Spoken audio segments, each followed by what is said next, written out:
সামাজিক ন্যায় বিচার প্রতিষ্ঠায় পঞ্চায়েত। প্রিয় দেশবাসী, আসসালামু আলাইকুম। আলোকোজ্জ্বল সভ্যতার সৃষ্টিতে মুভিং ফরওয়ার্ডের সামাজিক বিপ্লবের কর্মসূচির অংশ হিসাবে আজকে আমরা সামাজিক ন্যায় বিচার প্রতিষ্ঠায় পঞ্চায়েত এবং প্রয়োজনীয়তা শীর্ষ এই ভিডিওতে উপস্থিত হয়েছে আমি মোহাম্মদ দেলোয়ার হোসেন। আসুন শুরু করা যাক। জাস্টিস ডিলে জাস্টিস ডিনাই, দেরিতে বিচার মানে না বিচারের নামান্তর। আলেকজান্ডার হ্যামিল্টনের মতে, আমরা ন্যায় বিচারকে রক্ষা করতে না পারলে ন্যায় বিচারও আমাদের রক্ষা করতে পারবে না। সমাজের প্রথম দায়িত্ব হচ্ছে ন্যায় বিচার নিশ্চিত করা। ন্যায় বিচার প্রতিষ্ঠায় পবিত্র কোরআনে সূরা নিসার 135 নম্বর আয়াতে মহান আল্লাহ বলেন, হে বিশ্বাসীগণ, তোমরা ন্যায় বিচারে অটল থাকো। তোমরা আল্লাহর সন্তুষ্টির জন্য সত্য সাক্ষ্য দেবে। সত্য বলার কারণে যদি তোমার নিজের ক্ষতি হয় অথবা বাবা মা বা আত্মীয়র ক্ষতি হয়, তবুও সত্য সাক্ষ্য দেবে। আর পক্ষদ্বয় বিত্তবান হোক বা বিত্তহীন, সে বিবেচনা না করে সত্য সাক্ষ্য দেবে। আল্লাহর প্রাধিকার ওদের সবার উপরে। লোভ লালসা বা প্রবৃত্তির অনুগামী হয়ে ন্যায় বিচার থেকে দূরে সরে যেও না। যদি পক্ষপাতিত্ব করে পেঁচানো কথা বলো, সত্যকে বিকৃতি করো বা পাশ কাটিয়ে যাও, মনে রেখো আল্লাহ সবকিছুরই খবর রাখে। সামাজিক ন্যায় বিচার প্রতিষ্ঠায় পঞ্চায়েত যেভাবে গঠন করবেন,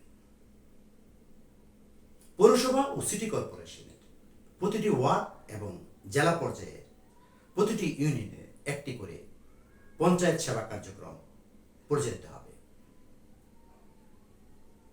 প্রতিটি ওয়ার্ড বা ইউনিয়নকে এ, বি, সি, ডি, ই, এফ, জি, এইচ এই 8টি ভাগে ভাগ করবে। উক্ত এলাকার গণ্যমান্য ব্যক্তি, স্কুল, কলেজ, মাদ্রাসার শিক্ষক, আইনজীবী ও মসজিদের ইমামগণদের দ্বারা গঠিত উঠান বৈঠকের মাতব্বরগণ বিরোধীয় বিষয়টি মীমাংসার জন্য ঘটনাস্থলে গিয়ে উঠান বৈঠকের মাধ্যমে সালিশ মীমাংসার ব্যবস্থা করবে। প্রত্যেক ব্লকের সদস্য মাতব্বরদের দ্বারা মনোনীত 2 জন মাতব্বর ও 1 জন নেগোসিয়েটর মধ্যস্থতাকারী নিয়ে মোট 24 জনের সমন্বয়ে পঞ্চায়েত গঠন করবে এবং পঞ্চায়েতের স্থান নির্ধারণ করবে। উঠান বৈঠকে সালিশ মীমাংসা নিষ্পত্তি না হইলে বাদী বা বিবাদী ওয়ার্ড বা ইউনিয়ন কেন্দ্রে অবস্থিত পঞ্চায়েতে অমীমাংসিত সালিশটি নিষ্পত্তির জন্য আবেদন করবে। পঞ্চায়েতের মাতব্বরগণ নোটিশের মাধ্যমে উভয় পক্ষকে ডেকে উভয়ের বক্তব্য শুনে প্রয়োজনে মধ্যস্থতাকারী নিয়োগ দিয়ে জুরি ভোটের মাধ্যমে বিরোধীয় বিষয়টি নিষ্পত্তি করতে সর্বাত্মক চেষ্টা করবে। পঞ্চায়েত বিরোধী বিষয়ে একটি লিখিত রায় প্রদান করবে। বাদী বা বিবাদী কোনো পক্ষ পঞ্চায়েতের রায়ে সন্তুষ্ট না হলে আদালতে যেতে পারবে। পঞ্চায়েতের প্রদত্ত রায় সর্ব আদালতে আমল নিতে প্রার্থনা করছি। বর্তমানে গণমাধ্যমের তথ্য মতে বাংলাদেশের নিম্ন এবং উচ্চ আদালতে বিচারাধীন 40 লক্ষ মামলা রয়েছে এবং প্রতিদিন আরো 10,000 নতুন মামলা রুজু হচ্ছে। দেশে পর্যাপ্ত বিচারিক আদালত ও মামলা তদন্তের জন্য প্রয়োজনীয় পুলিশ সদস্যের অভাবের কারণে বিচার প্রার্থী দ্রুত বিচার পাচ্ছে না। মামলার নির্ধারিত তারিখে উকিল নেই, দিয়ে দিলেন তারিখ, কোর্ট ওঠেনি, দিয়ে দিলেন তারিখ, তদন্ত এখনো আসেনি, দিয়ে দিলেন তারিখ। তদন্তে নারাজি দিয়ে দিলেন তারিখ। तो तारीख पर तारीख, तारीख पर तारीख, तारीख पर तारीख, मगर इंसाफ नहीं मिलेगा my Lord. In this situation,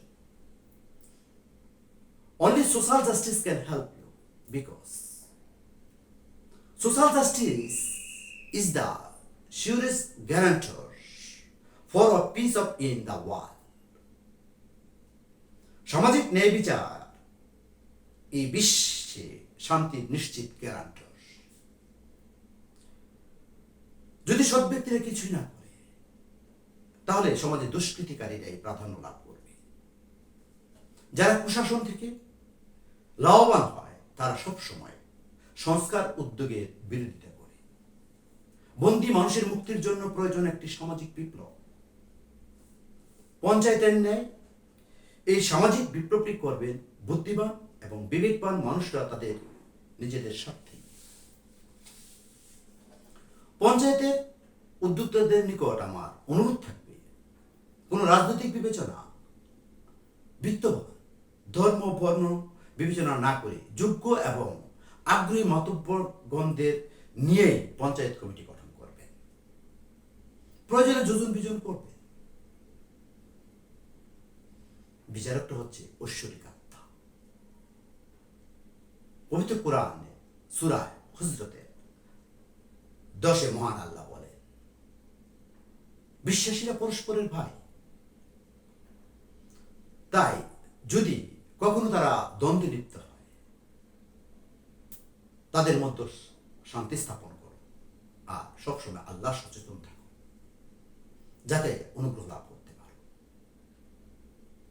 অত্র ভিডিওর কার্যক্রম পরিচালনা করবেন কিভাবে এবং বক্তব্যের কোনো অংশ বুঝতে না পারলে ভিডিওর কমেন্ট বক্সে তা লিখুন। পরবর্তী ভিডিওটি ব্যাখ্যা করব ইনশাআল্লাহ।